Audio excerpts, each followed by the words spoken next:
The sound of baccarat crystals shattering against the marble didn't just break the silence of the wake, it murdered it. I was on my knees before my brain even registered the accident. My hands scrambled instinctively across the cold stone, desperate to gather the wet, jagged shards of the champagne flute I had just dropped. The stinging bite of vintage Dom Perignon soaked into the knees of my black dress, while a sharp slice of glass bit deep into the pad of my thumb. Bright red blood welled up instantly, mixing with the pale gold wine, creating a swirl of color that looked violently out of place in the pristine hallway. "Don't touch it!" The shout came from above, sharp and commanding. I flinched, curling my shoulders inward, a reflex honed over 3 decades of living in this house. A pair of polished black Oxfords stepped into my line of sight. They didn't move toward me to help. They moved to inspect the antique Persian runner a few inches from my knee. "You're staining the silk," the man said. His voice wasn't angry. It was annoyed. It was the tone one uses when a vending machine swallows a dollar bill. I looked up, squinting through the haze of exhaustion that had blurred my vision for the last 72 hours. My father, Richard, towered over me. He wasn't looking at my bleeding hand. He was signaling a waiter with a curt snap of his fingers. "Get a towel," he ordered the staff member. Then he finally directed his gaze down at me, his eyes cold and devoid of anything resembling paternal concern. "Get up, Sarah. You look ridiculous." I slipped, I stammered, using the edge of the buffet table to pull myself up. My legs were shaking so hard the table rattled. "I haven't slept, Dad. The funeral arrangements, the caterers, I just got dizzy." "Excuses are for people who lack competence," Richard cut me off. He leaned in close, the scent of expensive sandalwood and steel filling my senses. His voice dropped to a whisper that cut deeper than the glass in my thumb. "Look around you. The senator is watching. The board is watching. Do you think they see a grieving granddaughter? No. They see a hysterical woman who can't even hold a glass." I looked up. He was right. The room full of mourners in bespoke black suits wasn't looking at me with sympathy. They were looking at me with second-hand embarrassment. To them, I wasn't the heiress of the Miller fortune. I was the stain on the rug. I was the chaotic element disrupting their networking event.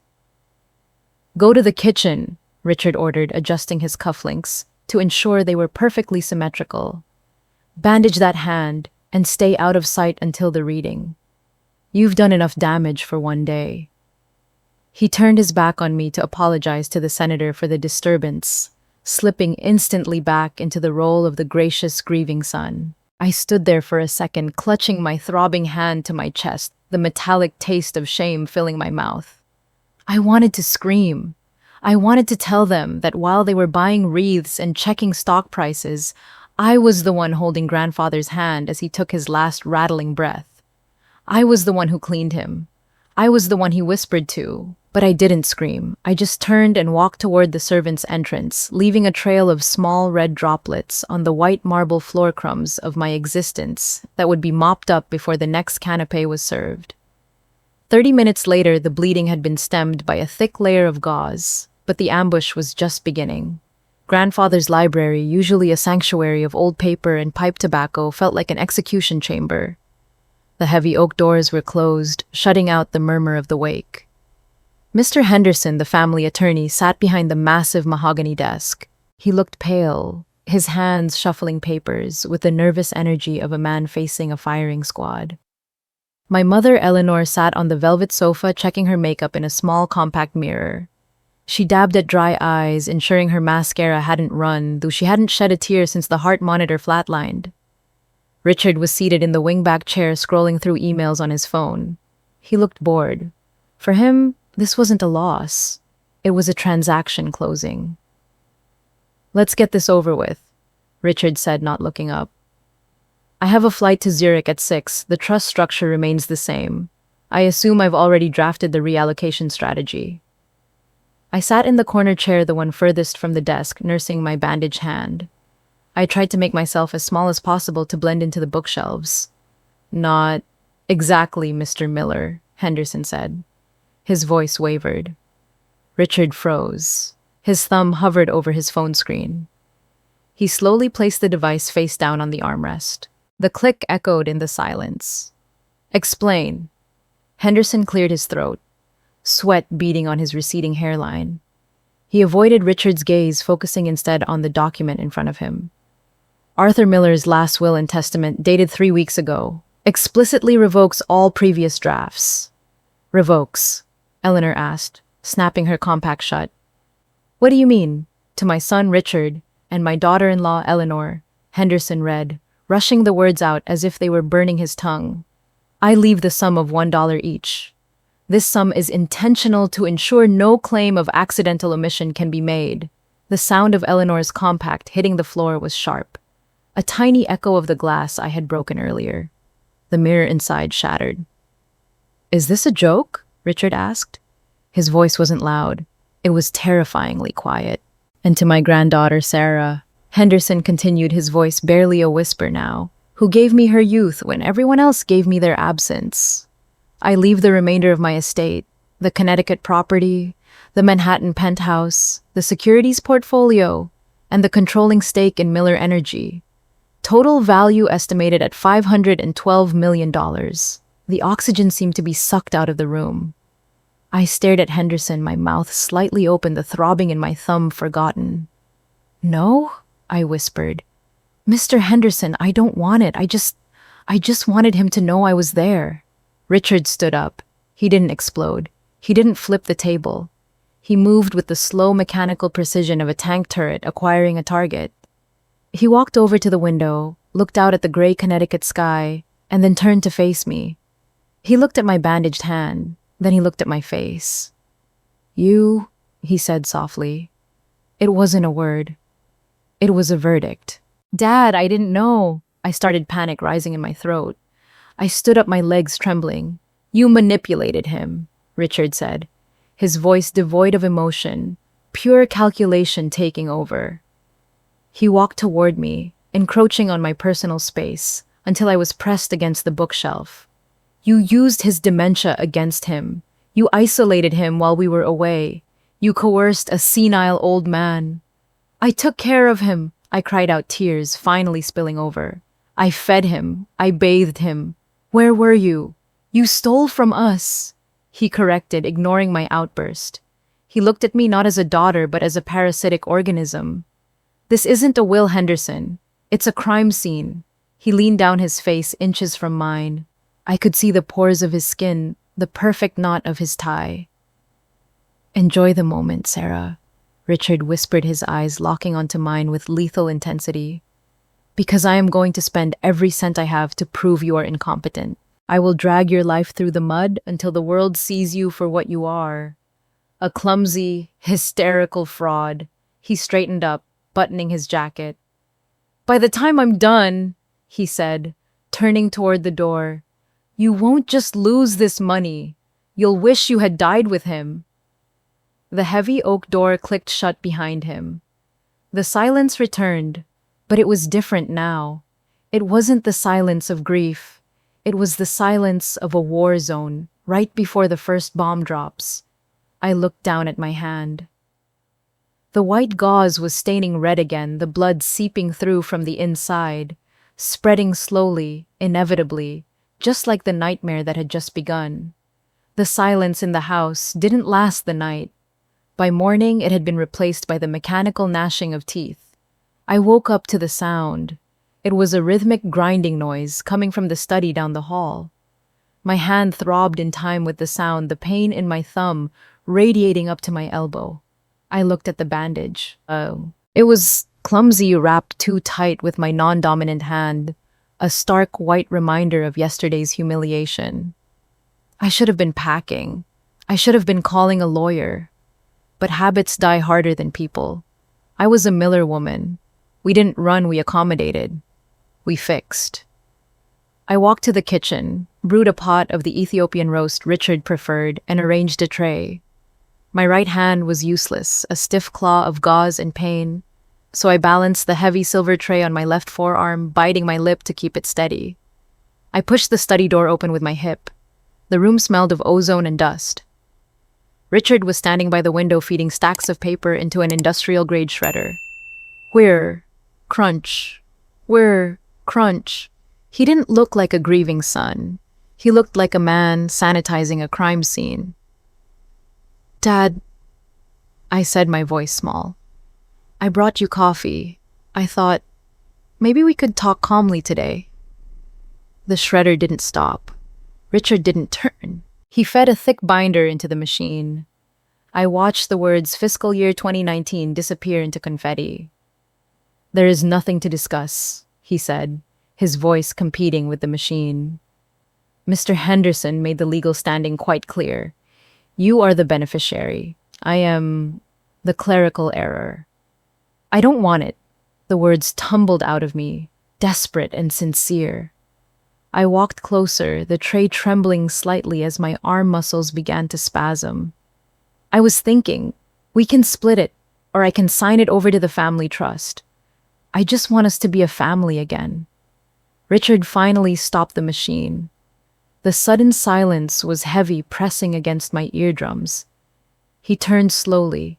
He didn't look at my face. He looked straight at the tray in my hand. You're dripping, he said. I looked down. Because my grip was weak, the coffee cup had slid slightly, spilling dark liquid over the rim and onto the saucer. A few drops had splattered onto the paperwork I was carrying. I'm sorry, I gasped instinctively, trying to wipe it up, but my bandaged hand just smeared the mess. My hand it's stiff from the accident. Richard walked over. He moved with that terrifying, silent grace.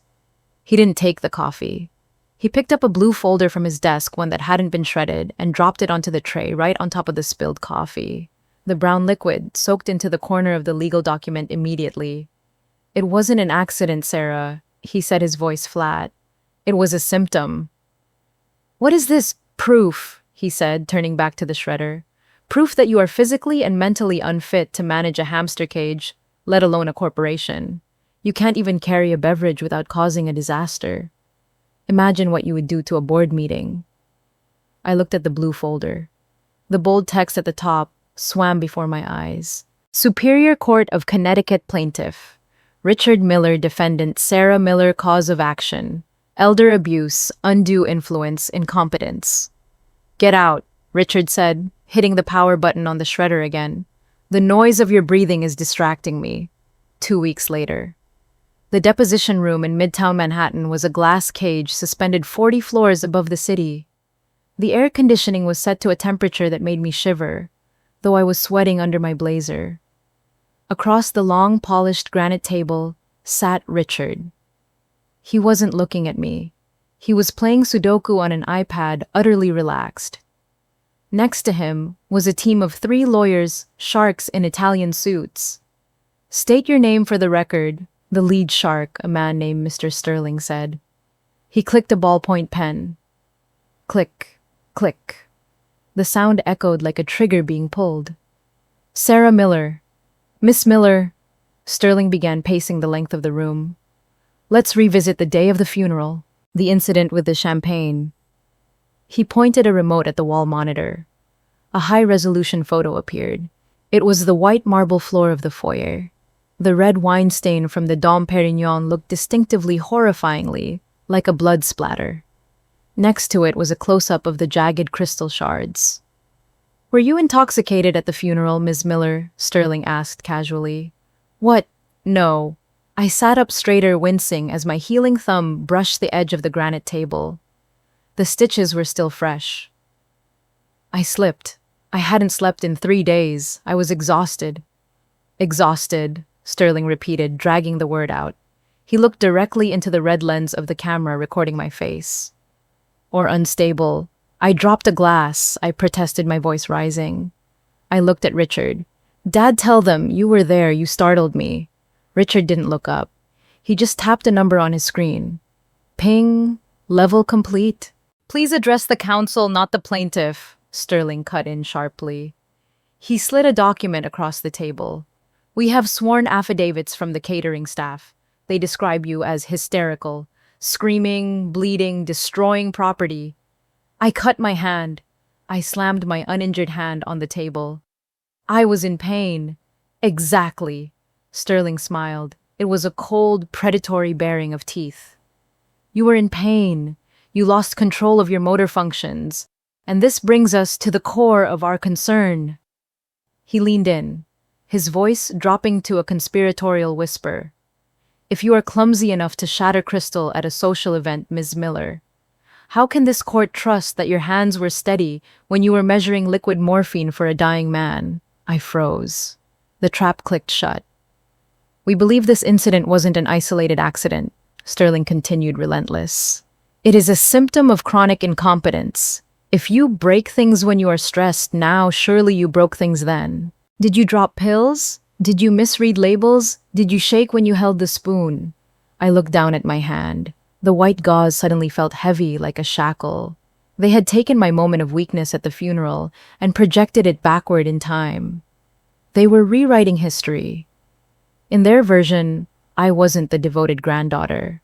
I was the clumsy, dangerous liability who had probably hastened his death. I see, I whispered, the fight draining out of me. You aren't just suing me for the money. You're questioning my care. Sterling closed his binder. The thud was final. We're asking the questions your grandfather couldn't, he said smoothly. Because, clearly, he wasn't in safe hands. Richard finally looked up from his iPad. He caught my eye. There was no anger, just the cold, detached satisfaction of a mathematician who had just solved a variable. Checkmate, he mouthed silently.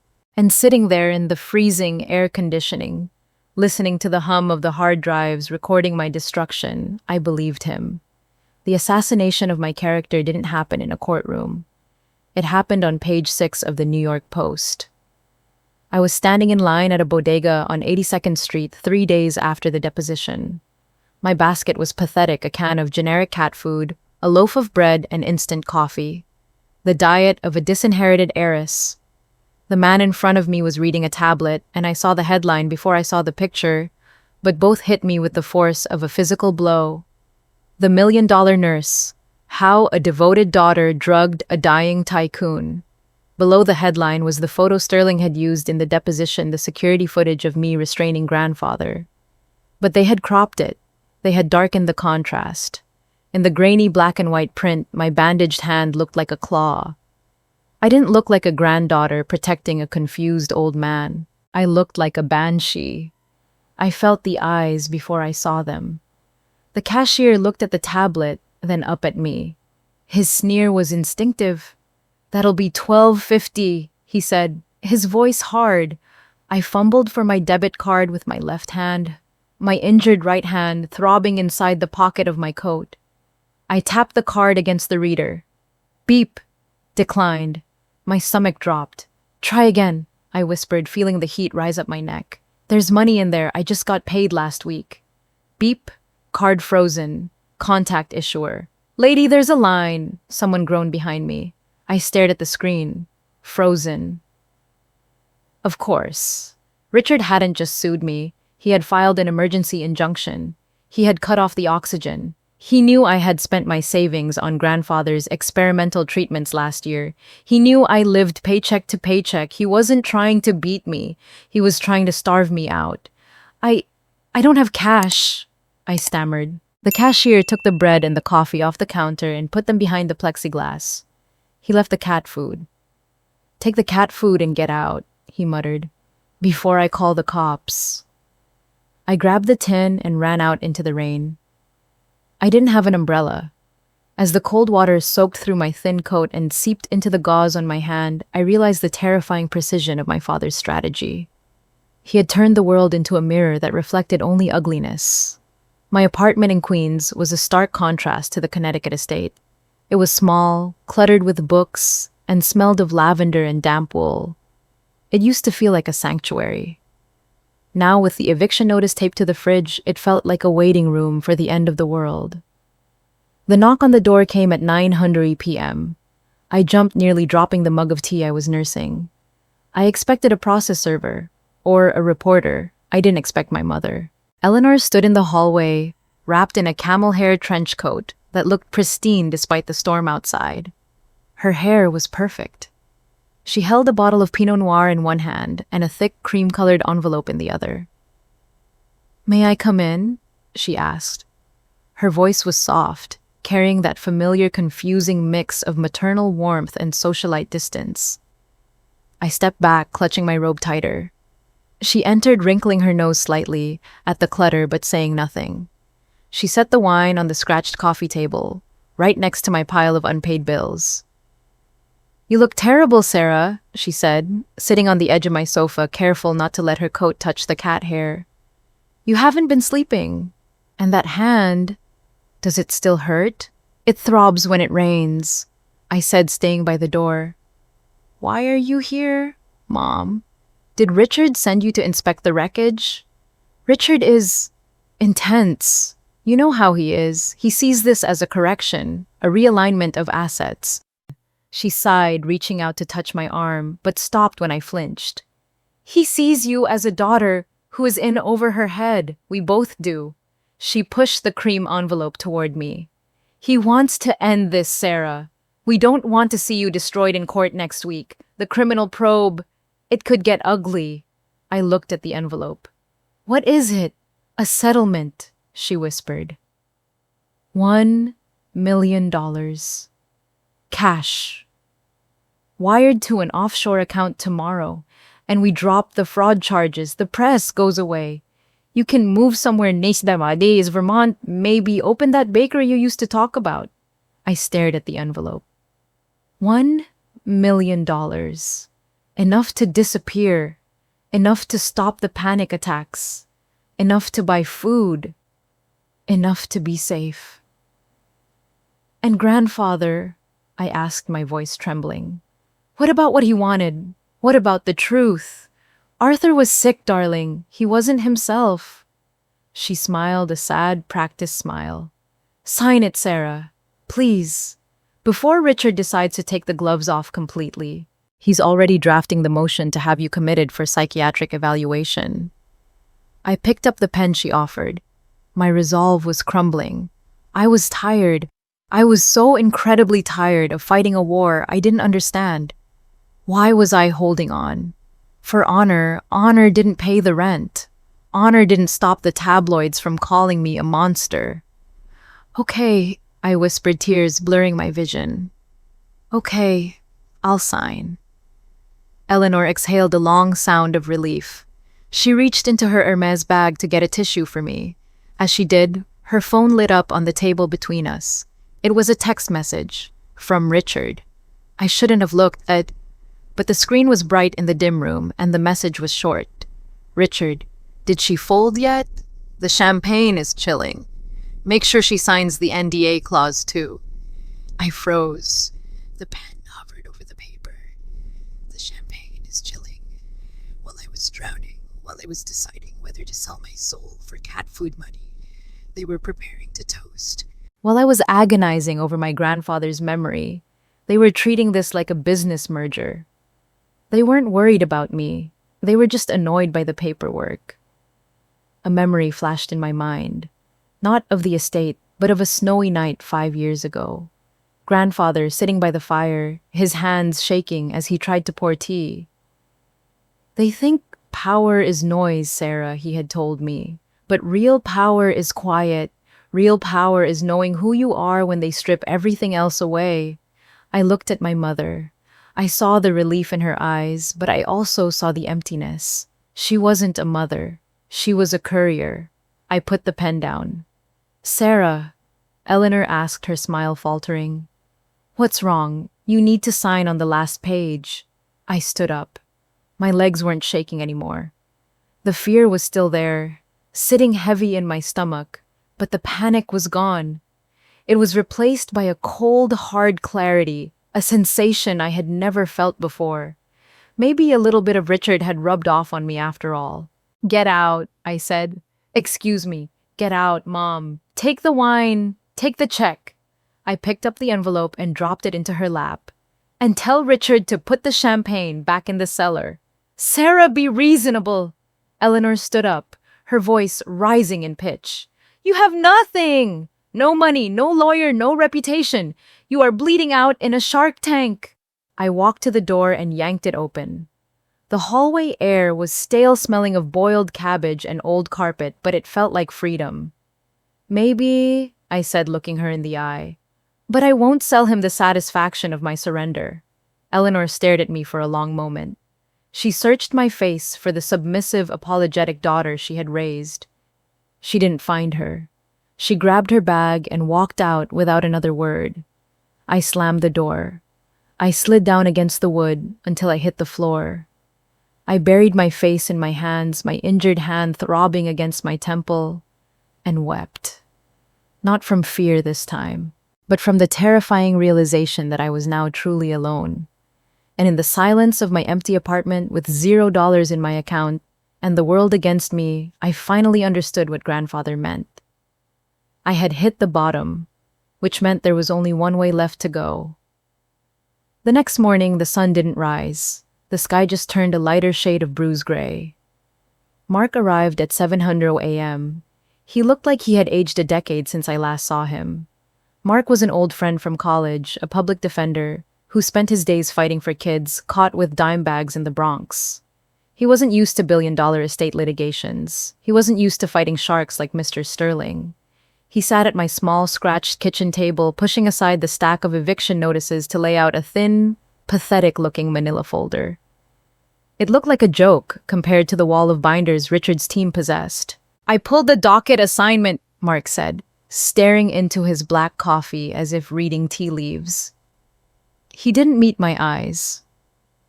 "Is it bad?" I asked, nursing my injured hand. The throbbing had settled into a dull, rhythmic ache. Mark let out a dry, humorless laugh. "Bad Sarah, we drew Judge Evelyn Vance." I frowned. "I don't know her."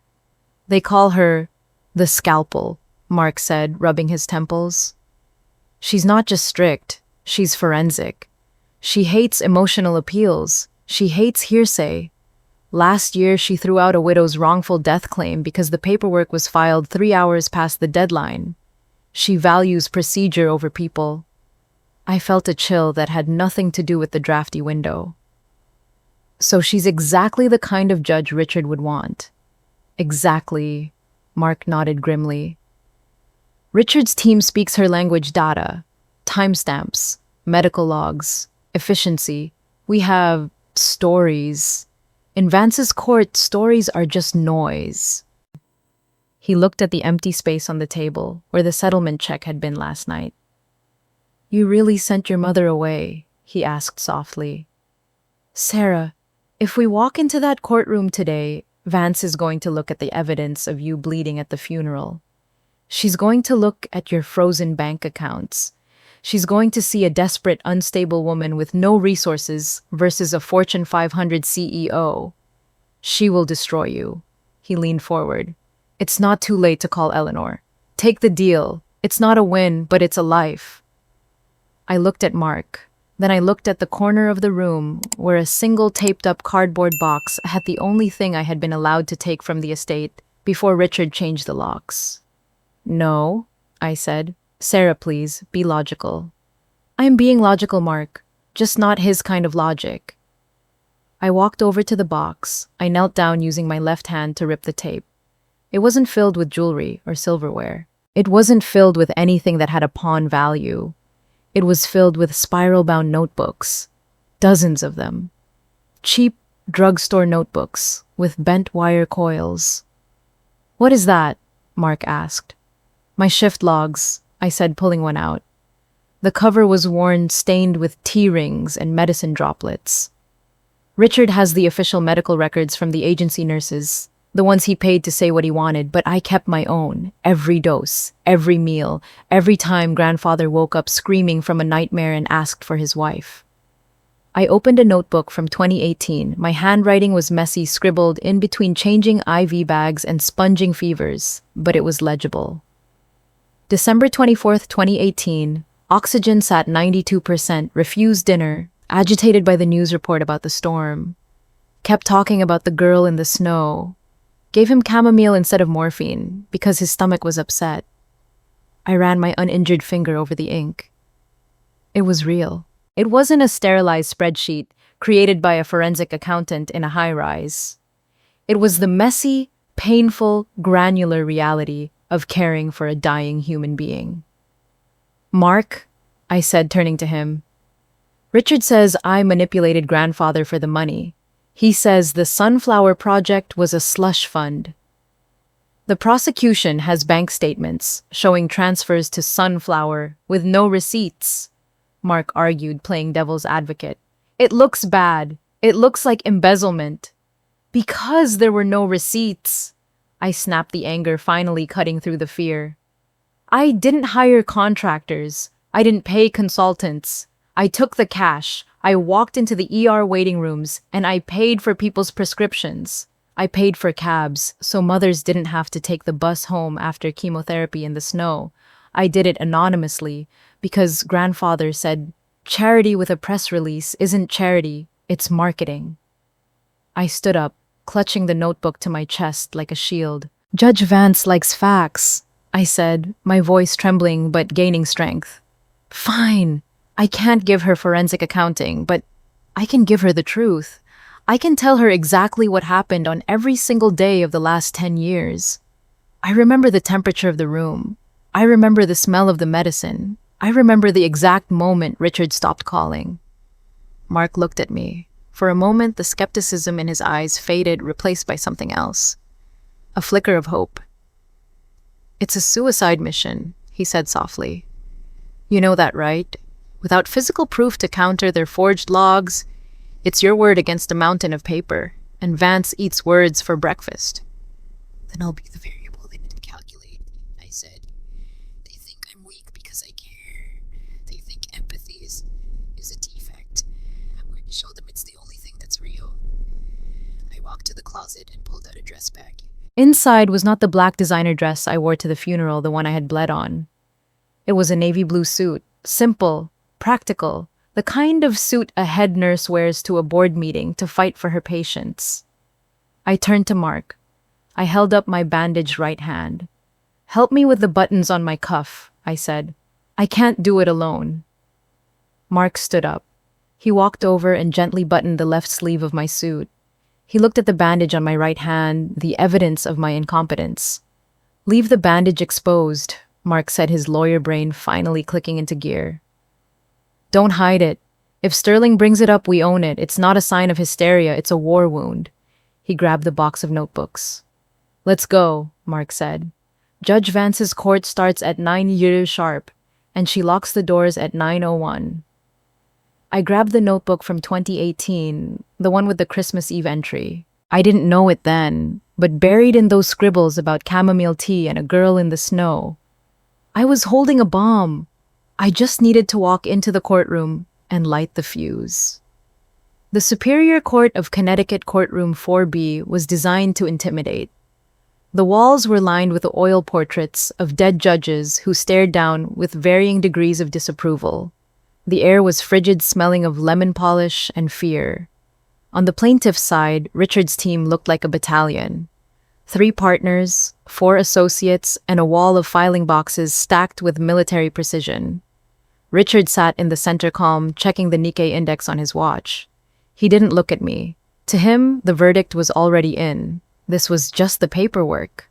On the defense side, there was just Mark, me, and my cardboard box of spiral-bound notebooks. "All rise," the bailiff bellowed. Judge Evelyn Vance entered. Mark hadn't exaggerated. She was a small woman with steel gray hair pulled back into a severe bun. Her robe seemed too big for her frame, but her presence filled the room. She didn't walk. She glided. She sat down, put on a pair of rimless glasses, and looked at us. Her eyes were like lasers, stripping away the pretense to find the bone. "Be seated," she said. Her voice was dry as parchment. "Mr. Sterling, you may proceed, and be brief. I have a docket to clear." Richard's lawyer stood up. For the next 90 minutes, he systematically dismantled my life. He projected banking charts on the screen. Red lines spiked where money left grandfather's account. "The defendant claims these withdrawals were for charity," Sterling said, pacing in front of the jury box, his eyes landing on my bandaged hand.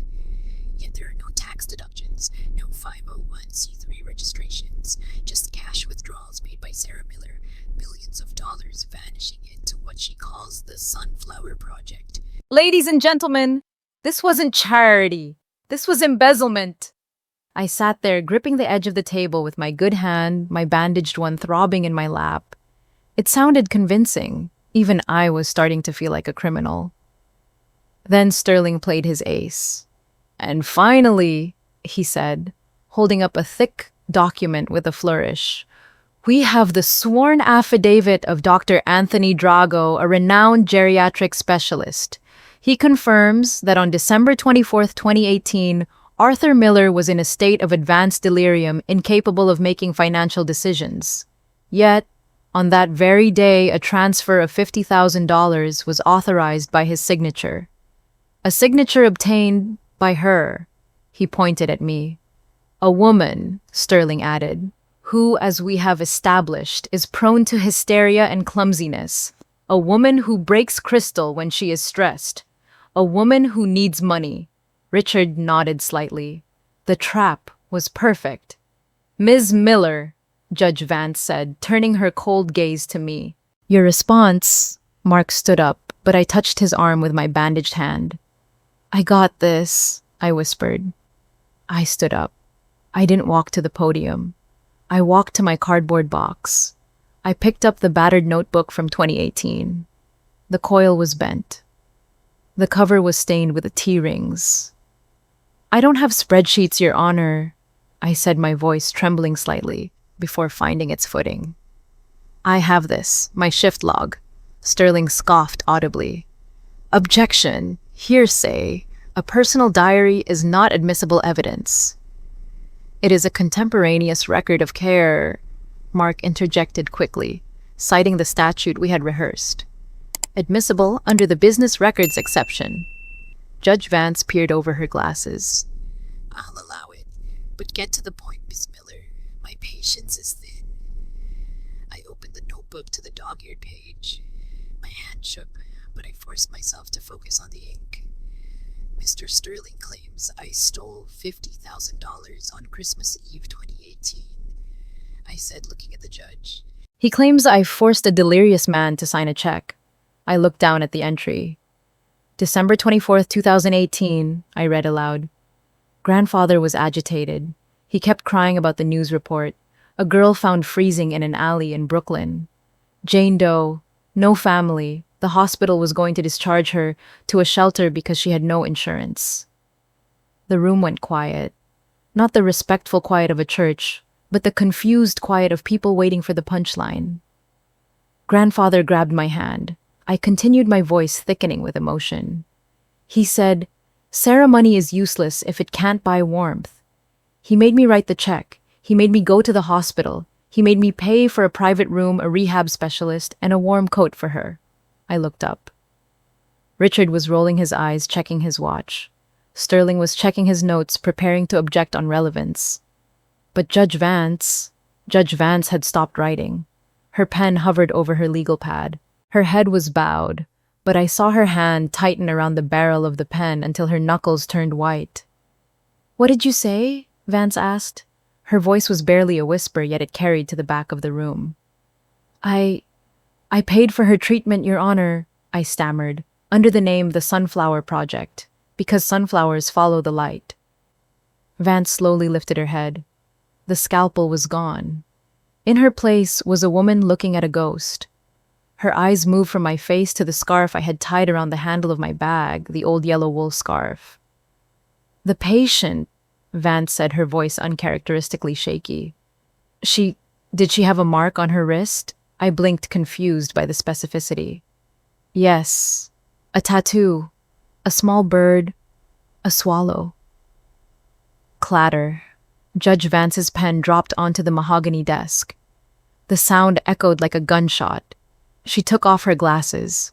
Her hands were trembling. You, she breathed. It was you. Your Honor, Sterling asked, stepping forward, sensing a shift in the current but not understanding the tide. Is there a problem? Vance stood up abruptly. Her chair scraped loudly against the floor. She looked at Richard, then at me. The conflict on her face was a war between the mother and the magistrate. I am recusing myself from this case, Vance announced. Her voice boomed now, regaining its steel, but with a different frequency. A murmur rippled through the gallery. Richard looked up annoyed. This was a delay. Delays cost money. He glared at his lawyers. On the grounds of personal conflict, Vance continued, the Jane Doe Ms. Miller saved 5 years ago was my daughter. Richard froze. The color drained from his face. For the first time, his calculated indifference cracked. However, Vance said, raising a hand to silence the room. She didn't step down from the bench. She turned her gaze to Richard's table. It wasn't the look of a judge anymore. It was the look of an executioner. Before I transfer this file, Vance said, her voice dropping to a terrifyingly calm register, I have a duty as an officer of the court to address an anomaly in the evidence presented by the plaintiff. She picked up the medical affidavit. Richard's team had submitted the ACE from Dr. Drago. You submitted this sworn statement from Dr. Drago claiming he examined Arthur Miller in person on December 24th, 2018 and found him incompetent. That is correct, Your Honor, Sterling said, though he sounded less sure now. Interesting, Vance said. She picked up another document, one from Richard's own evidence pile. Because according to the security gate logs you submitted to prove Ms. Miller was isolating her grandfather, the logs show that due to the blizzard, no vehicles entered or exited the estate between December 23rd and December 26th. Richard's jaw went slack. He looked at Sterling. Sterling looked at the papers. So, Vance continued, her eyes drilling into Richard, either Ms. Miller is a teleporter, or Dr. Drago never set foot in that house, which means this affidavit is perjury, and submitting it is fraud. She looked at Richard. The logic had turned on him. He had thrown so much paper at the court to bury me that he hadn't checked if the lies contradicted each other. He had underestimated the one thing he prided himself on: detail. Mr. Miller, Vance said, the sheriff is in the back of the room. I suggest you don't leave. The revolving doors of the courthouse spun, spitting me out into the crisp afternoon air. The rain had finally stopped. Behind me, the chaos was unfolding. I could hear shouting. I saw Sterling trying to shield Richard from cameras, but not the paparazzi, the police cameras. Richard wasn't looking at his watch anymore. He was looking at the handcuffs. I stood on the bottom step, taking a deep breath. My bandaged hand still throbbed, but it felt different now. It wasn't a mark of shame. It was just a wound, and wounds heal. Sarah, Mark came running out. His tie loosened, a grin splitting his tired face. Do you have any idea what you just did? They're opening a criminal probe into the entire estate trust. The will stands. You won. You actually won. I looked at Mark. Then I looked up at the sky. A single ray of sun was piercing through the gray Connecticut clouds, hitting the wet pavement. I didn't win, Mark, I said softly, clutching the old notebook in my bag. Grandfather did. I walked down the steps, leaving the millions, the manor, and the malice behind me. I had a bakery to find, and somewhere in this city, there were more people who needed a sunflower.